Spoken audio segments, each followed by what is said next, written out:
Welcome back, everybody. It's Getaway Day, Friday, May 16th, 2025. It's National Barbecue Day for my fellow enthusiasts.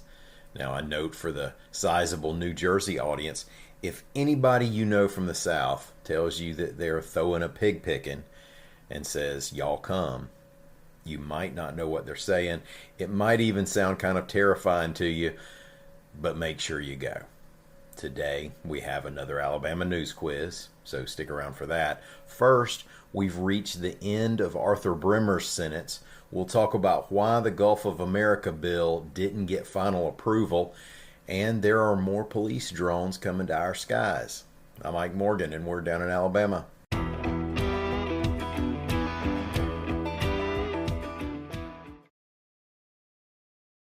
The spirit of innovation is deeply ingrained in America, and Google is helping Americans innovate in ways both big and small. The Air Force Research Laboratory is partnering with Google Cloud using AI to accelerate defense research for air, space, and cyberspace forces. This is a new era of American innovation. Find out more at g.co/American innovation.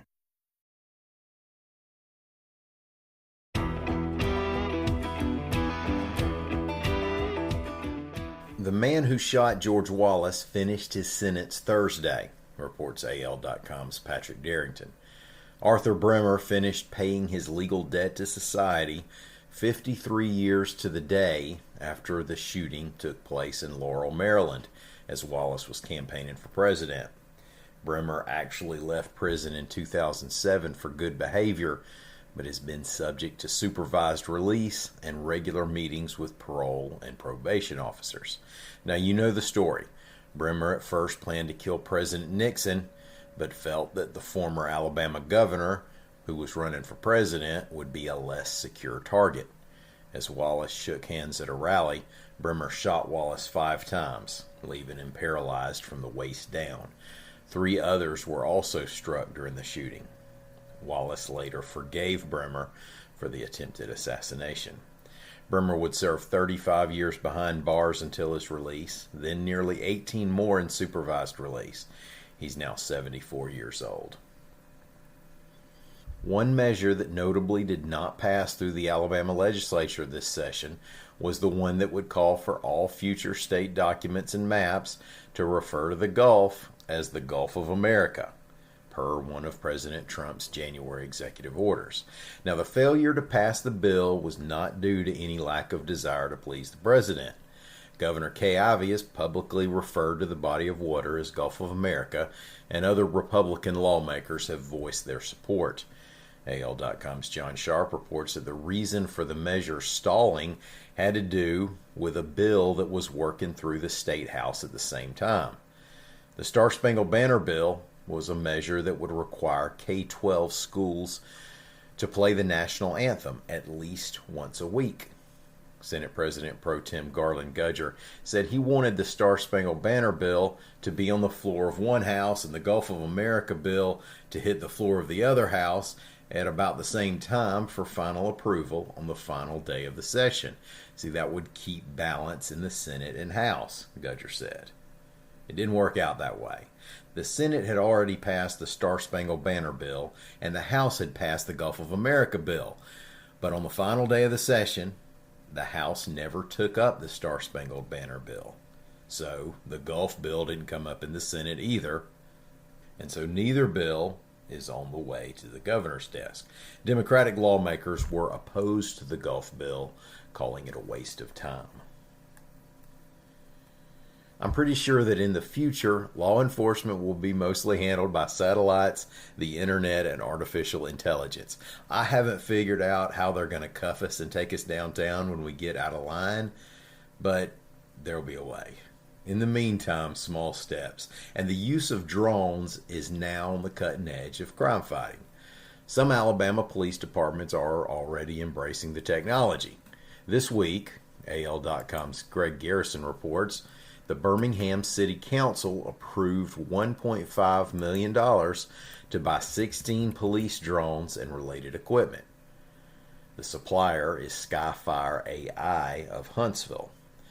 Birmingham City Council President Darren O'Quinn, quote, "The drone can be deployed to the area in most cases before the police officer can get to that location. There can be eyes on the scene to start an assessment of what's going on, and perhaps it could be the case a police officer isn't even needed."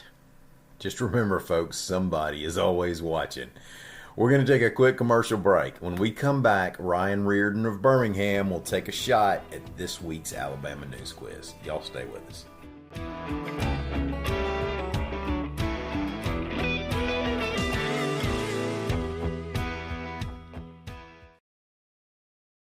Washington has a spending problem, and the American people know it. But instead of eliminating Biden's Green New Scam, some Republicans want to raise taxes. Increasing taxes on Main Street and hardworking families is a gut punch. Voters didn't send Republicans to Washington to raise taxes. They sent them to cut spending and protect their paychecks. Congress has a choice: cut Biden's wasteful spending or raise taxes. Tell the politicians we need tax relief, not tax hikes. Learn more at protectprosperity.com. Paid for by Americans for Prosperity. Every day, thousands of Comcast engineers and technologists, like Kunle, put people at the heart of everything they create. In the average household, there are dozens of connected devices. Here in the Comcast family, we're building an integrated in-home Wi-Fi solution for millions of families like my own. It brings people together in meaningful ways. Kunle and his team are building a Wi-Fi experience that connects 1 billion devices every year. Learn more about how Comcast is redefining the future of connectivity at comcastcorporation.com/Wi-Fi.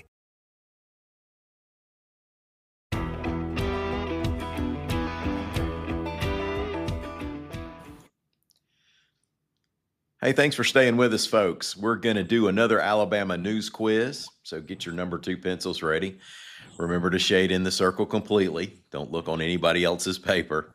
We want to welcome to Down in Alabama Studios, such that they are, Ryan Reardon. Ryan, tell us where you are and what you do there. Hey, y'all. Ryan Reardon here from beautiful Birmingham, Alabama. I am sitting in my lab/classroom at the Jefferson County International Baccalaureate School in Irondale. We just finished finals today. I just finished grading a bunch of papers about climate change, and I'm ready to hang out and take the news quiz.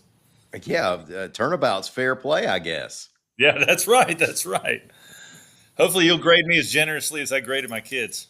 I was going to say, at least you don't have to grade this one. That's what you don't need. No. That's right. Well, do you come to us through the newsletter or the podcast? Through the newsletter, absolutely. I am sort of podcast averse, so this is I'm diving in. Well, all right. Well, you get to star on one tomorrow, or today, I should say, when this thing airs. Deal. All right. Well, let's jump right in and take a quiz. All right. We'll go number 1. After pushback from both sides of the issue, a bill was signed into law by Governor Kay Ivey that puts regulation of these products into the hands of the ABC board. I don't even need choices on this one, but if you need to give them to me, I'll take them. Yeah, let me give them to you for the folks that are playing along at home. Sure, sorry. Energy drinks, consumables containing THC, ice creams, or near beer. It is B, consumables containing THC. That's right. Folks on every side of that issue. It's sort of like gambling in Alabama. Everybody's mad about it for some reason or another. That's right. Question number 2. What kind of replica space vehicle is going up alongside I-65 to replace the one that sat near the Tennessee line for more than 40 years?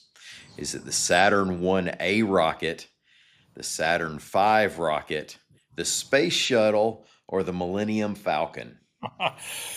I knew it had a letter in it, so it is the Saturn 1A, I believe.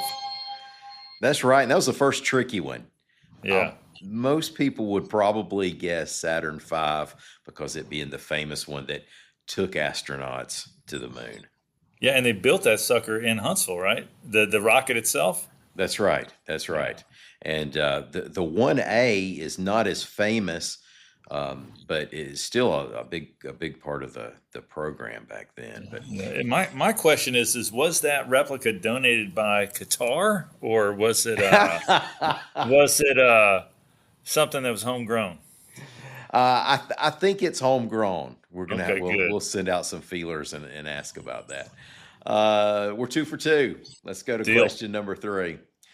A coalition of companies in these industries that are big in Alabama recently requested the Trump administration to use targeted trade tariffs against its foreign competition. Is this from A, the folks in the honey, catfish, crawfish, and shrimp business? B, the iron and steel? C, lumber and steel? Or D, smoked sausage and eggs?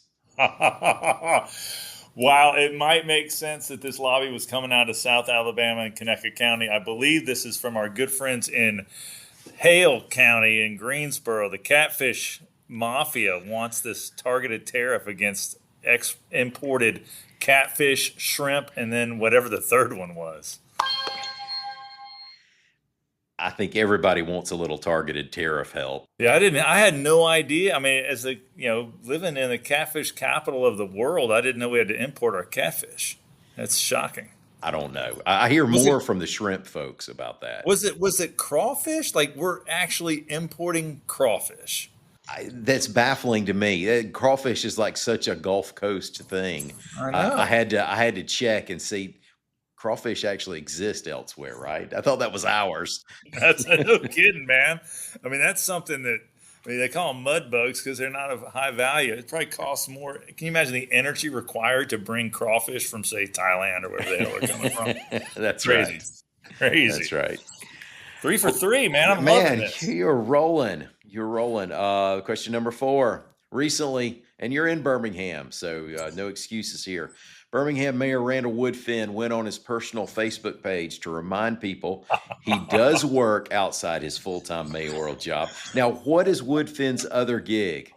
Is it as an ear, nose, and throat doctor, a tour guide at Vulcan Park and Museum, a personal injury and criminal law attorney, or a roadie for contemporary gospel artist Pastor Mike Jr.?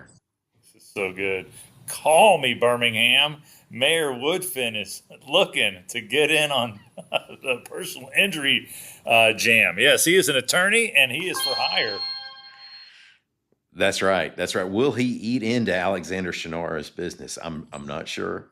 That's pretty wild. He may have the stroke to do that. Yeah. All right. Question number 5 for all the marbles. This city recently became the 6th in Alabama to decide to stop adding fluoride to its drinking water. Is it Madison, Huntsville, Mobile, or Dothan? As the article in the paper said this morning, maybe a newsletter, start brushing your teeth, Madison, Alabama, because there's no more fluoride in our water. Crazy. That's coming next month. Yeah, it is Madison. This thing was no competition for a Jefferson County educator. To full disclosure, I think we emailed on Tuesday, so I had my antenna perked up and was reading the newsletter, and it's final, so I get finals. I doom scroll the New York Times and read your newsletter, man, and okay. I tell my kids, I don't want to read stuff from Carol Robinson, but it's like a train wreck. I can't not look at it. Like just if you've been maimed or murdered in Birmingham, I'm going to know about it. And I'll Google map where it happens because I ride my bike so much in town. I just want to know where I got to know if I'm going to be, if I have to change my route. That's right. Absolutely. By the way, Carol Robinson, best crime reporter in the country right there. And so, we got plenty to follow. Incredible. I didn't editorialize with the THC thing. I was kind of for it. And now after I knee-jerked that thing because this stuff's it's just not good for you. But right. I think all the arguments let me just say this, putting it behind glass walls and putting it just at ABC stores is not going to help anybody. I think it's a money grab by the state as far as I can tell. It's going to be a mess. Yeah, well, we'll have to see. It's certainly everybody, where on the scale of smoking cigarettes to drinking beer does ever all these things fall? Right. These things that are bad for you. I don't know. Right. All right, Ryan. Well, thanks for doing this, man. You killed it. We'd like to send you a Down in Alabama coffee cup if you Oh, like one. Just stay on and send me your address. happy to do that. Yeah, I can. I will always. I always drink coffee, and I would love to promote the show, man. It's great. Well, thanks for doing it. Thanks for reading the newsletter, and welcome to the podcast. Thanks everybody out there for listening to us. We're going to be back here bright and early Monday morning. Until then, as always, y'all come by and see what we're doing on the internet at al.com.